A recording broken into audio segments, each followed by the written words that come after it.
Could another familiar face be returning to the Bucs? That and more on today's episode of Locked On Bucs.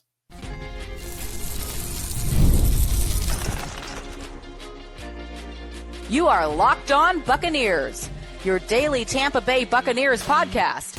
Part of the Locked On Podcast Network, your team every day.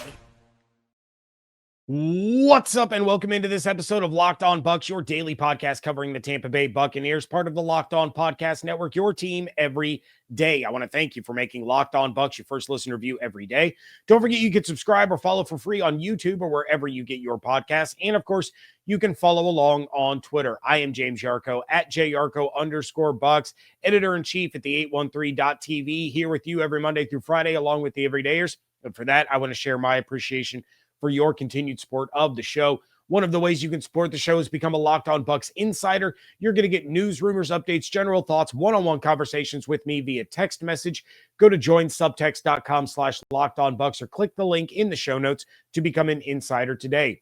You can start the season with a big return on FanDuel. New customers could place a $5 bet, and you're going to get started with $150 in bonus bets if you win your first $5 bet. Visit FanDuel.com to get started. Clarifying some statements that I made regarding the running backs and a minor update on some injuries coming up in a little bit. But let's start with another potential former Buck returning to Tampa. According to agent Drew Rosenhaus and first reported by Adam Schefter, Shaq Barrett has applied to be reinstated after he retired in July. So Shaq is getting that itch to return and has taken the necessary steps to do so. Here's where things start to get sticky. As you may or may not remember, Barrett appeared on Up and Adams with Kay Adams following his retirement, and she asked him about a potential return. He had talked about how he was happy with his decision, he was at peace with his decision, but in that interview, he said he could only see himself returning for one team, and it would have to be the right situation. After some poking and prodding, she finally got him to admit that that one team was, in fact, the Buccaneers. Now, you have an injury to Tryon-Shoyinka that we're going to talk about a little more coming up later in the show. But you have a situation where the Bucs need to win 5 of their next 6 to give themselves a chance at the division or the playoffs, and you have a pass rush that has struggled for most of the season. Do I think that Shaq Barrett returning to the Buccaneers would be a good thing? Absolutely.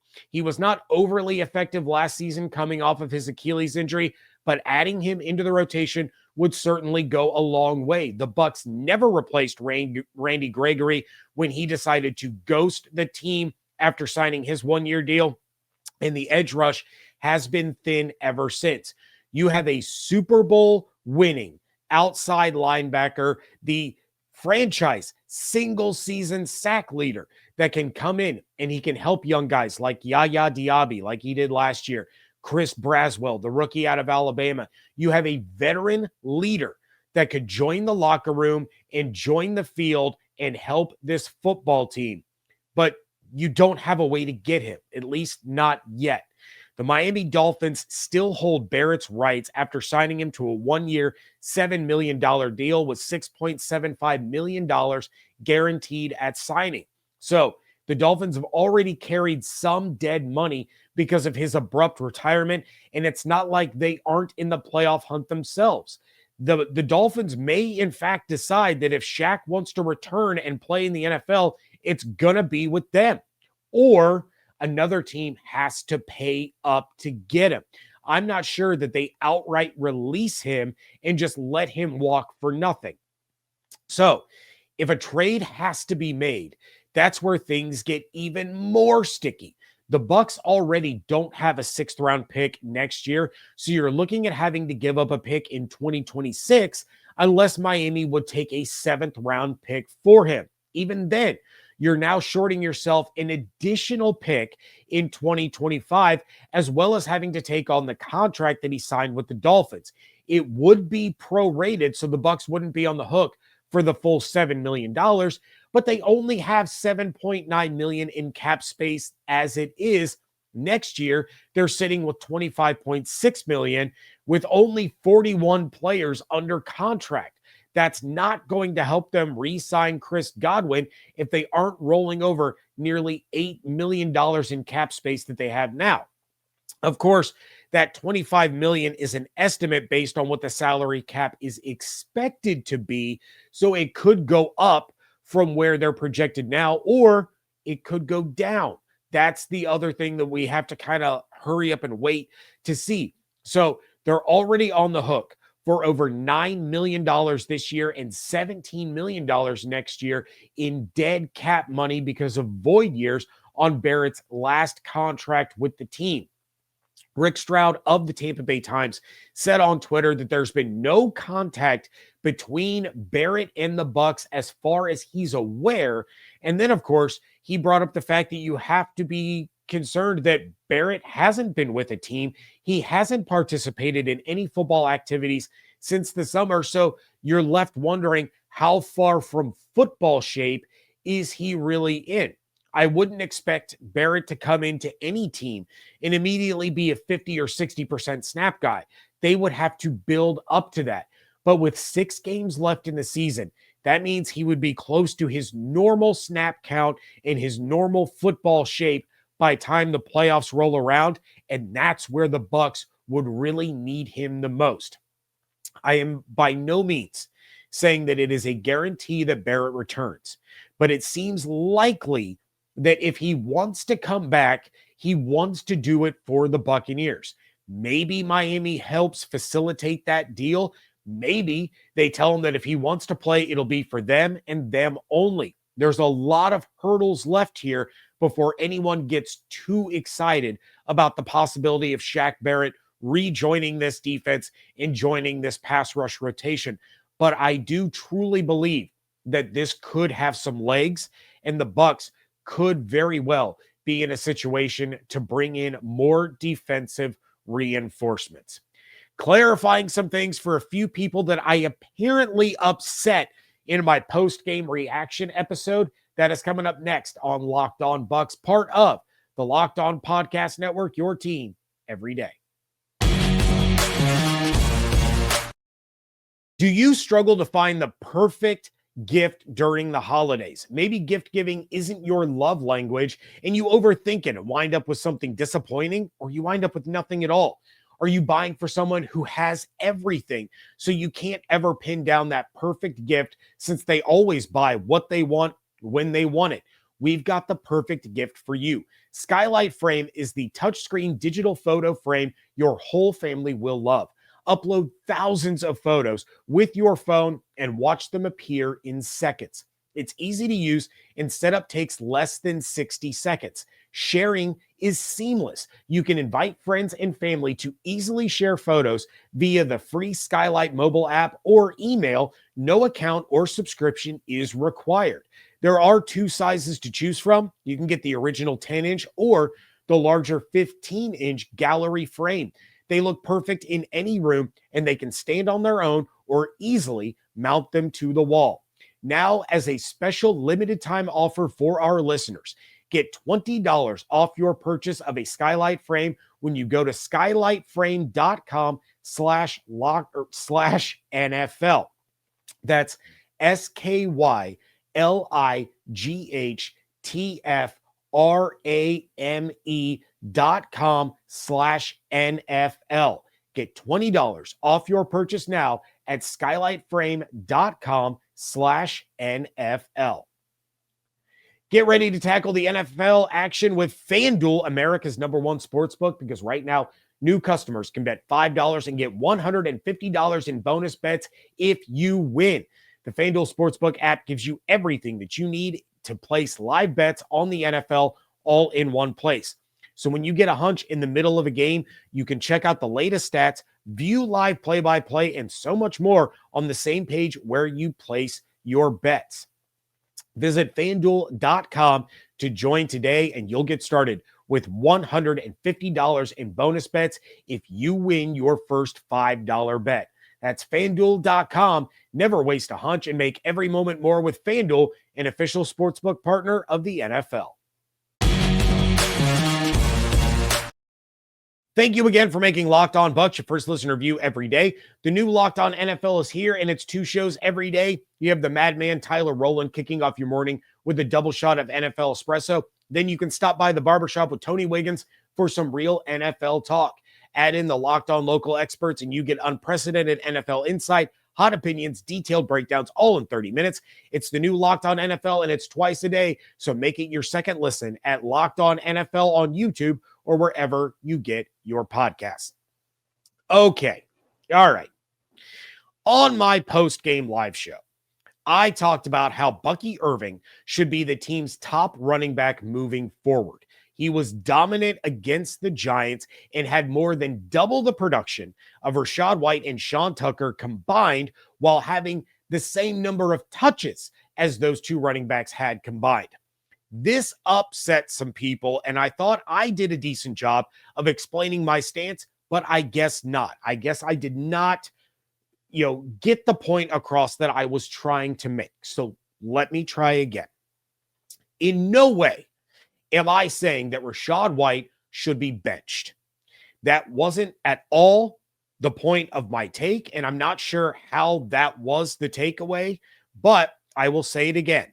Rachaad White should not be benched by this team, and he still brings a lot of value to the offense. However, that does not mean that I'm backing down on my stance that Bucky Irving should be the primary runner for the Buccaneers. Rachaad is still the best pass-blocking running back on the team, so I can understand why he would be the one on the field on third downs or in 2-minute situations. I still think overall he's the more productive receiving back. That doesn't mean that Bucky can't be effective. Obviously, he just was against New York. But as far as running the ball, Bucky should be getting the vast majority of those touches over Rachaad or Tucker. Bucky is 23rd in the NFL in rushing success rate compared to Rachaad being 35th. What is rushing success rate, you ask?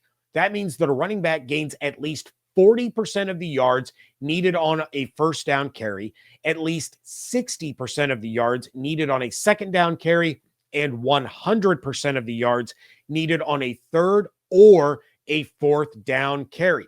So if it's 1st and 10, a successful rush is 4 yards. If it's 2nd and 6, then a successful rush would be 3.6 yards, so on and so forth.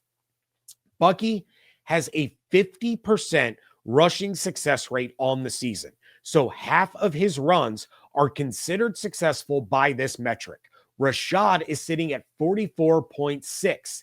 The NFL leader is Kareem Hunt at 58.1. Bijan Robinson right behind him at 57.5.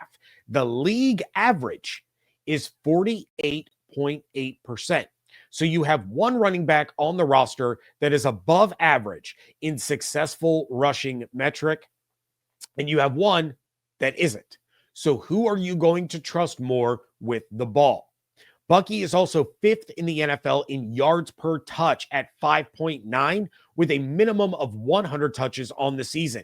He trails Austin Eckler, Jahmyr Gibbs, Derrick Henry, and Saquon Barkley.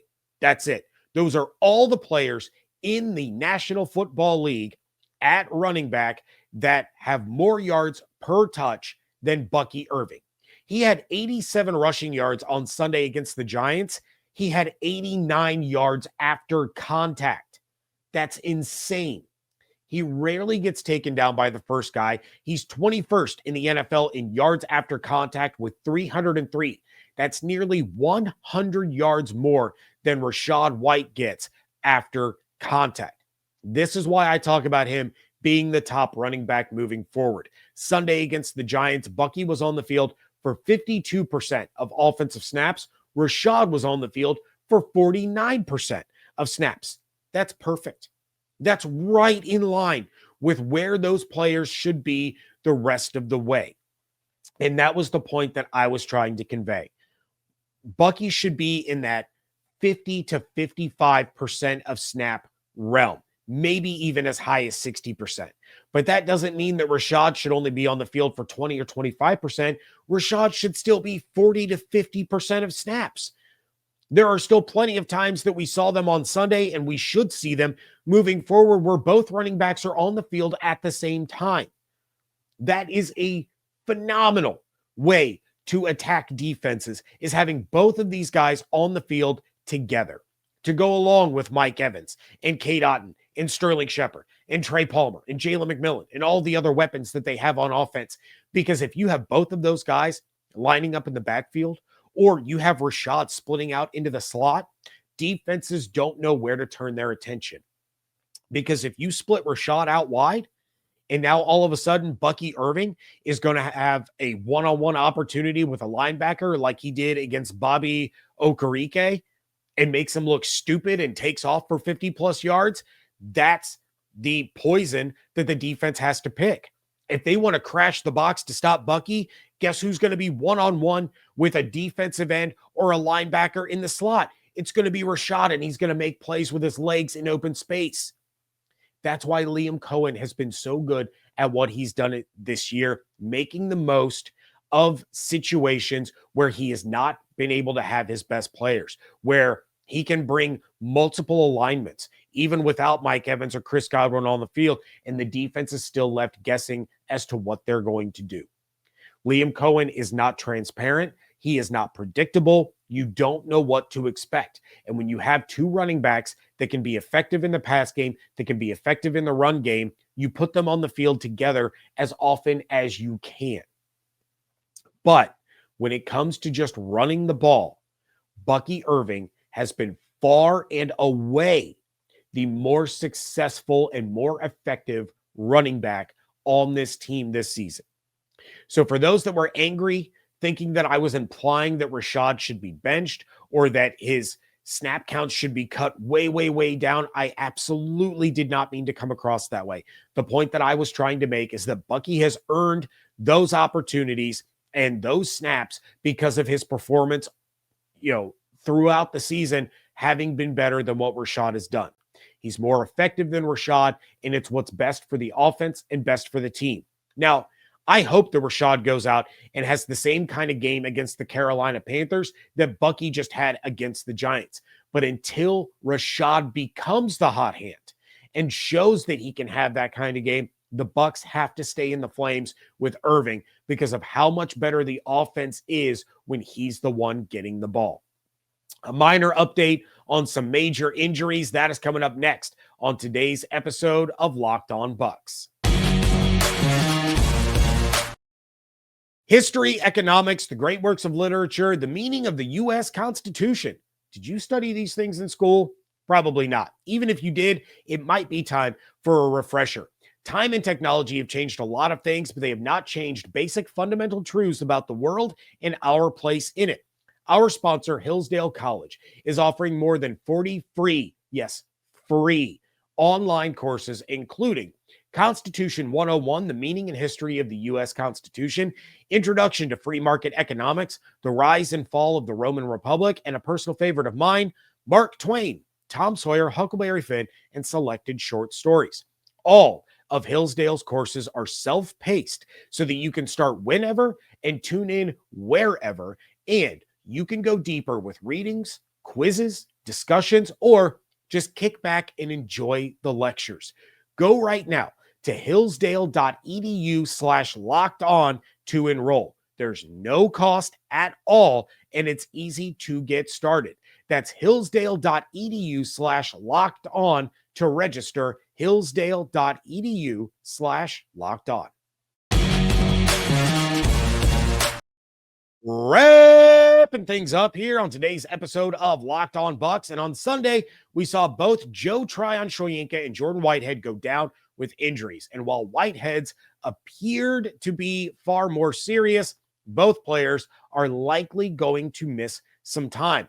Todd Bowles told the media on Monday that Joe Tryon-Shoyinka suffered a sprained ankle against the Giants, but the severity has not yet been determined. Of course, you hope that it isn't the high ankle sprain that would keep him out multiple weeks, but it certainly raised the antenna of a lot of people given the timing of Shaq Barrett applying for reinstatement, like we talked about at the top of the show. So still waiting for more clarification and more test results on what kind of timetable Joe Tryon-Shoyinka is looking at. I still expect him to miss at least 1 week moving forward. We'll wait and see what the prognosis is.